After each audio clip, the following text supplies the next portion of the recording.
Hey, it's the heretic chick again. I'm back. I was on vacation for a couple days with my hubby, and so I haven't been making videos, but I had a good time. And look at my tree.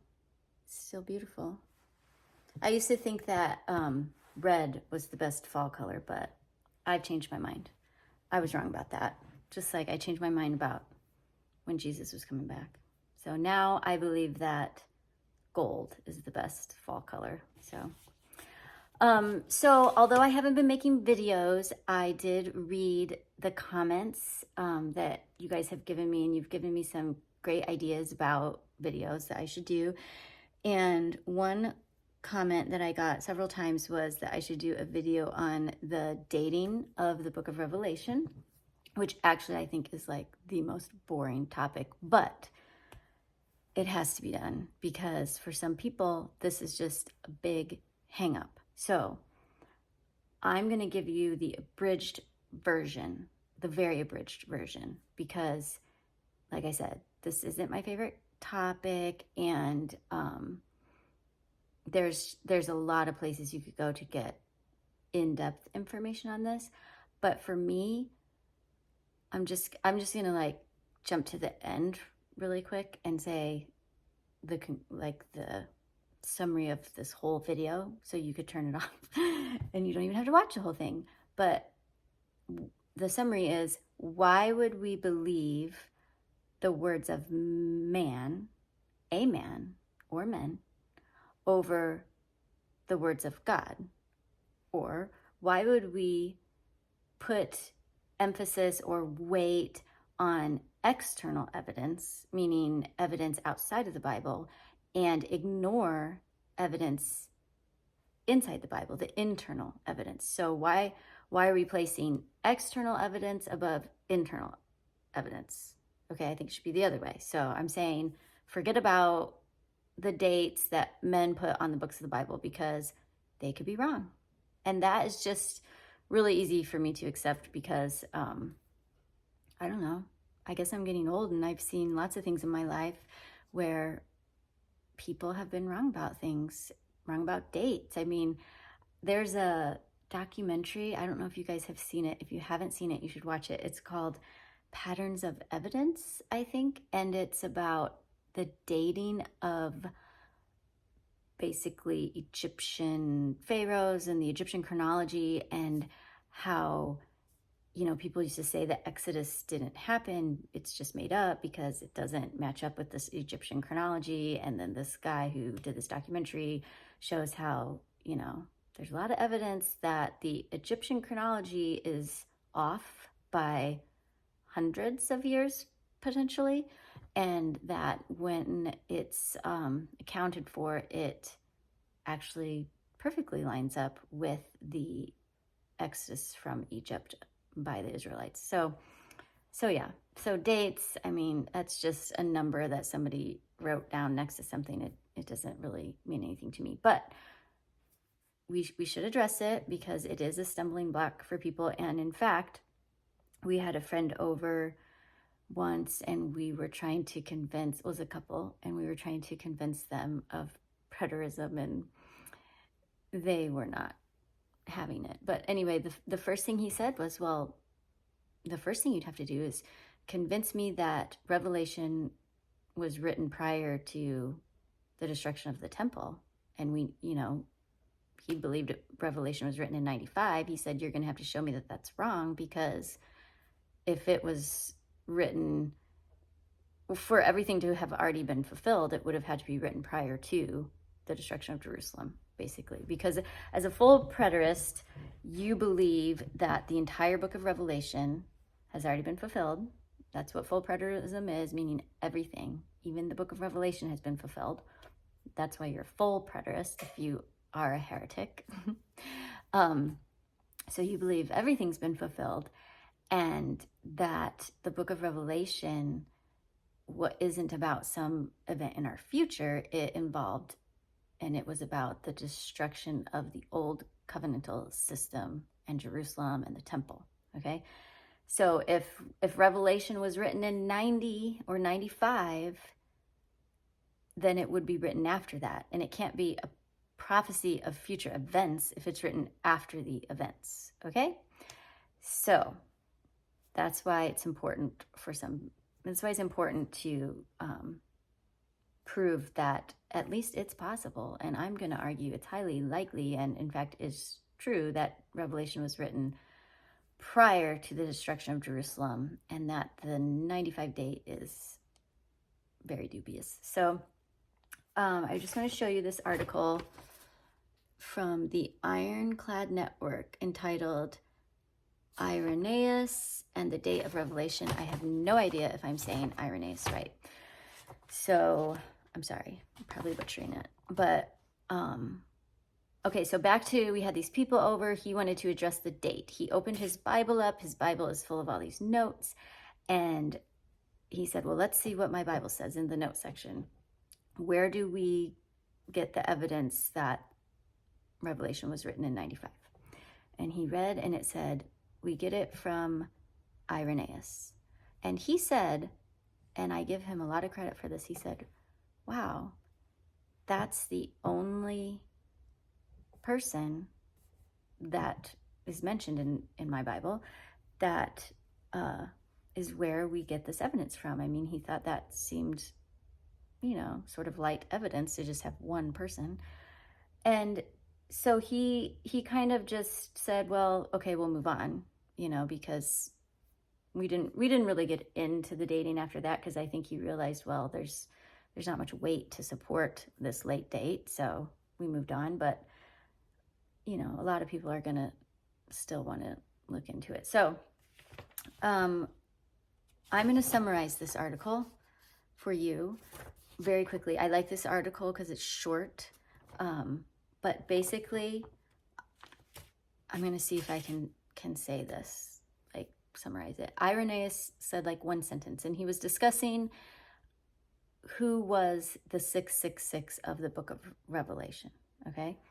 And he said, here's his quote, had there been any need for his name to be openly announced at the present time, it would have been stated by the one who saw the actual revelation, for it was seen not a long time back, but almost in my own lifetime at the end of Domitian's reign. Okay, so Irenaeus is saying that if John wanted to tell us who the 666 was,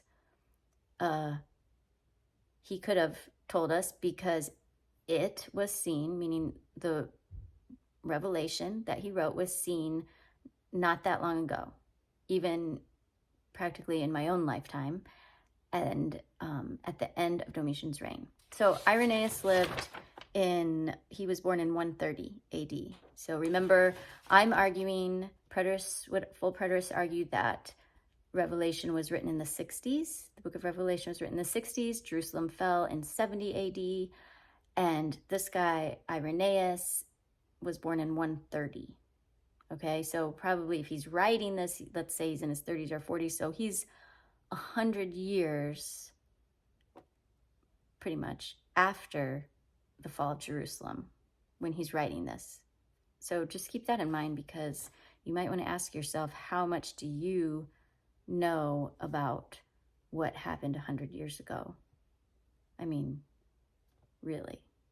I mean, you might read some things in a book, but do you really know? I mean, my grandma's 93.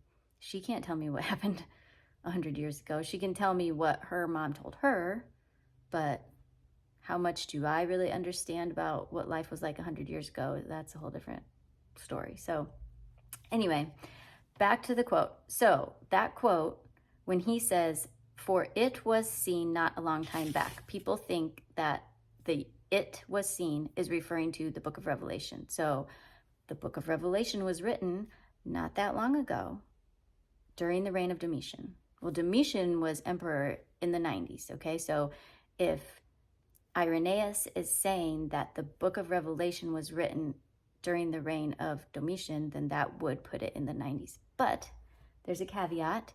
The caveat is that that phrase, it was seen, in Latin, and that's the language this is written in, can just as easily be translated, he was seen. Okay, so now it wouldn't read, it was seen not a long time back. It would say, for he was seen not a long time back, but almost in my own lifetime at the end of Domitian's reign.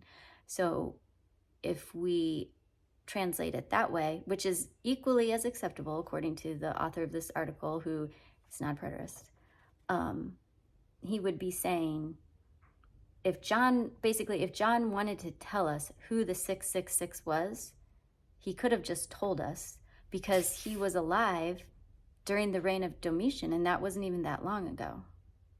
Okay, so I mean, that basically sums it up. I could go into a little more detail, but I mean, you can look up the article yourself, or you could actually, if you really, really, really want the in-depth, read this book, Before Jerusalem Fell by Kenneth Gentry. Okay, it's like 350 pages of riveting historical dates and all the things, you know, that you history buffs love, that put me right to sleep. Okay, so this would be a great book for you. But I mean, suffice it to say, I think it's a little shocking that scholarship just puts that 95 AD stamp on the book of Revelation from one quote that can be interpreted a completely different way.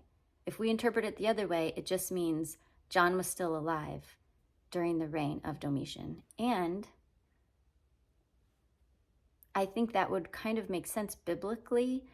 Remember when Jesus told Peter that he said, basically, you do what you want now, but there's going to come a time when someone else dresses you and leads you where you do not want to go.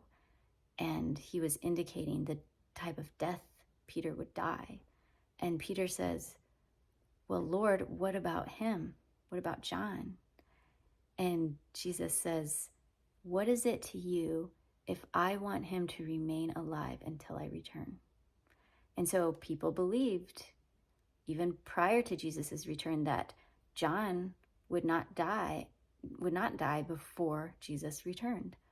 And this quote by Irenaeus just supports that idea that John, not only did he not die before the events of Revelation were fulfilled, but he lived through them, even into the reign of Domitian. Okay? So that's the external evidence. Okay? That's all there is. It's the one quote. Every single other church father just is building off of what Irenaeus said. So there you have it. So now I think it would be important for us to look at the internal evidence. And I'm just going to hit a few things. I honestly didn't do a bunch of research for this video, so it's probably going to be kind of disorganized. But, you know, just off the top of my head, John says at the beginning of the book of Revelation that he was their fellow sufferer in the tribulation, right? The tribulation was already happening. It was already happening. So unless the tribulation has been going on for 2,000 years, then the tribulation was in the first century, and John was going through it with them, okay? And it wouldn't make sense to say, oh, he was talking about being persecuted under the reign of Domitian. Okay, a lot of people say that. They say, well, John was talking about the fact that Domitian was persecuting Christians.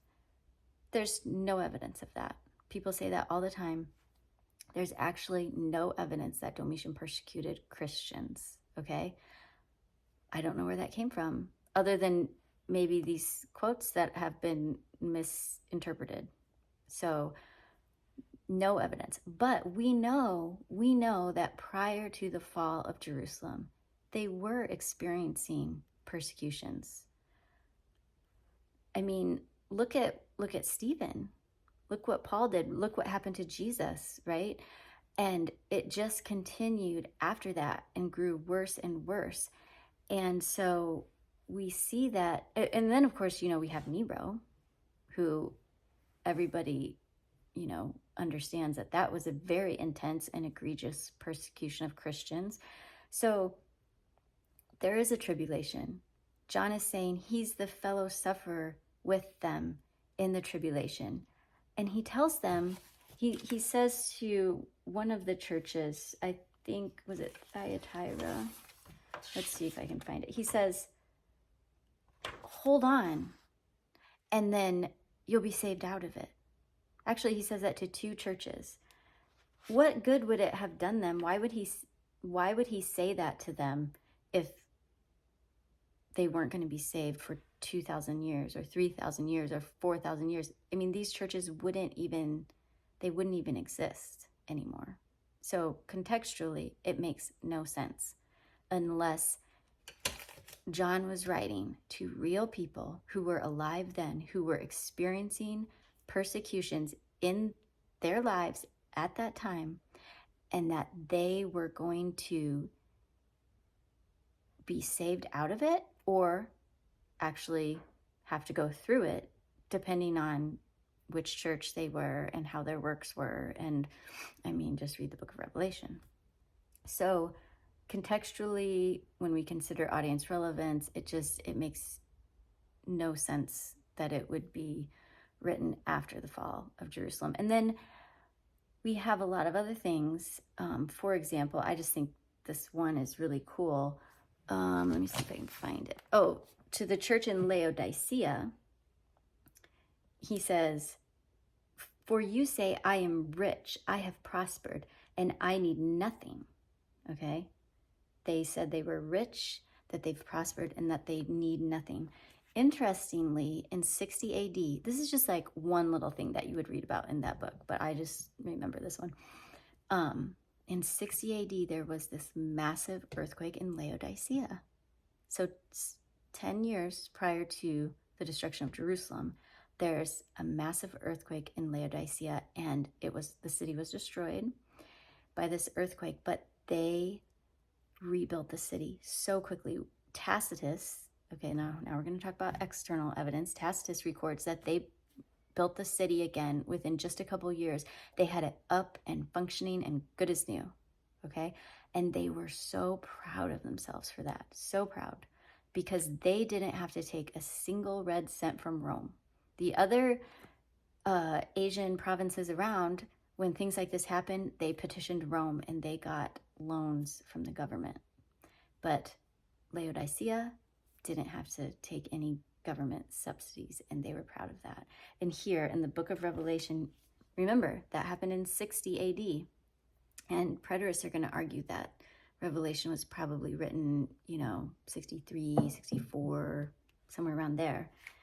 So just a few years after this earthquake in Laodicea, the Laodiceans rebuild, and they say, I am rich, I have prospered, and I need nothing. But he says, you don't realize that you are wretched, pitiable, poor, blind, and naked. So, I mean, I just think that's a really interesting little bit of historical background there. And then there's other things, like a lot of people want to say there's no way Jesus returned because he's going to come back in his physical body and he's going to be riding on this puffy cloud and every eye is going to see him, right? Every eye will see him. But they forget that it says, even those who pierced him, right? We can't forget that. Every eye will see him, even those who pierced him. Those people who pierced him died 2,000 years ago. They're not still alive.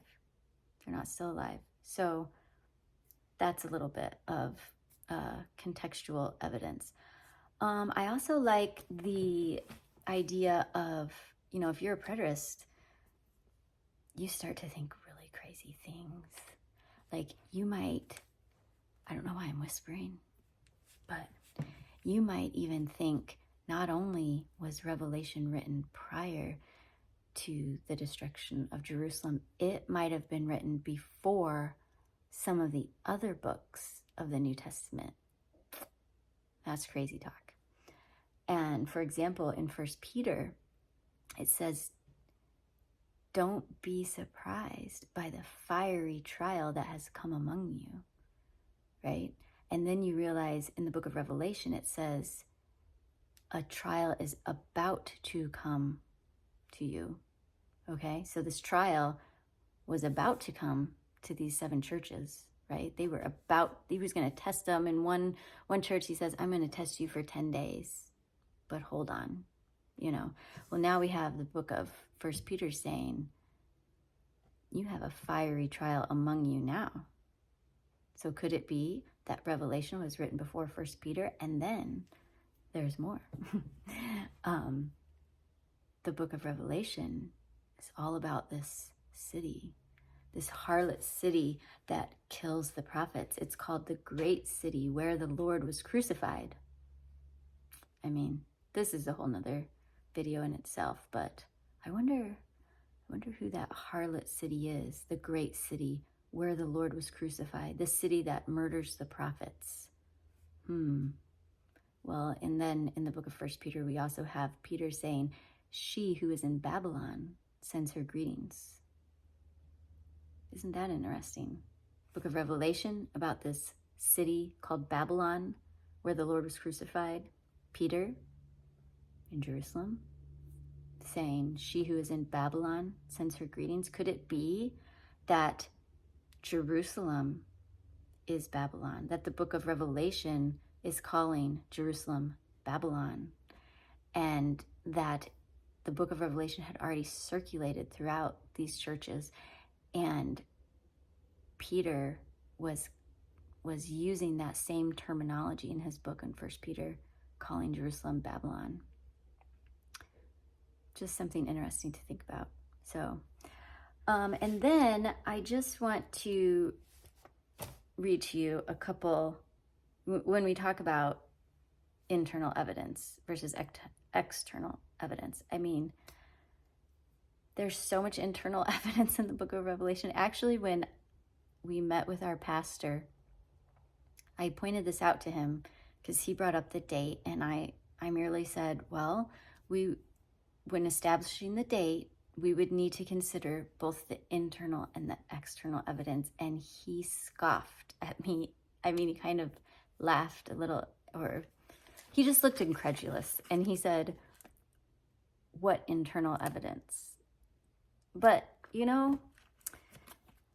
maybe you're a preterist, okay? Maybe you've understood this, but maybe you can remember a time when you were in that same boat. I know I was there when if someone would have said to me, well, there's internal evidence in the book of Revelation that it was written before the fall of Jerusalem. And you would say, I would have said, what? No, there isn't. Well, I laugh at myself now because I think, how could I have ignored all these verses? So I just want to read to you a couple verses. Revelation 1:1, soon take place. Revelation 1:3, shortly come to pass. Revelation 1:19, shortly come to pass. Revelation 22:6, shortly be done. Revelation 22:10, don't seal up the prophecies. The time is at hand. Daniel was told to seal up his vision because it was far off. The angel said, Daniel, go your way. You're going to rest with your fathers. Okay, it's not going to be for a long time, so seal it up. But it's constrained by the 77s, the 490 years. Those things were going to be accomplished within 490 years. But the angel told Daniel that was far off and seal it up. But now the angel is telling John, don't seal it up. It's near. The time is at hand. Revelation 1:7, we talked about this. Even those who pierced him will see him. Revelation 2:25, to the church at Thyatira, hold fast until I come. Hold fast until I come. How can the church of Thyatira still be holding fast if Jesus hasn't come? and fulfilled exactly what he said he would. Where are they? Are they 2,000 years old, holding on somewhere? And then Revelation 3:11, to the church at Philadelphia, same thing, hold fast until I come. Plus, I come quickly. I come quickly. Then Revelation 22:7, 12, and 20. I come quickly. I come quickly. I come quickly. He says it 3 times in the final chapter of Revelation. I come quickly. If Jesus wanted to say he was coming in their lifetime, how else could he have said it, right?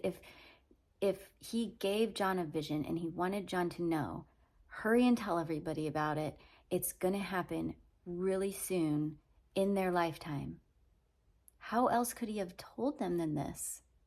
Why are we ignoring the words of God and placing words of men above them? Okay, so that's just my little very short, oh look, 26 minutes. Feels like that's long. I thought I could do it quicker, but some of my other videos have been like an hour, so you should count yourself lucky that you only had to listen to me for 26 minutes. So, okay, well, thanks again for listening to the Heretic Chick, and I hope you have a great day, and hopefully I'll be able to make some more videos this week. We'll see.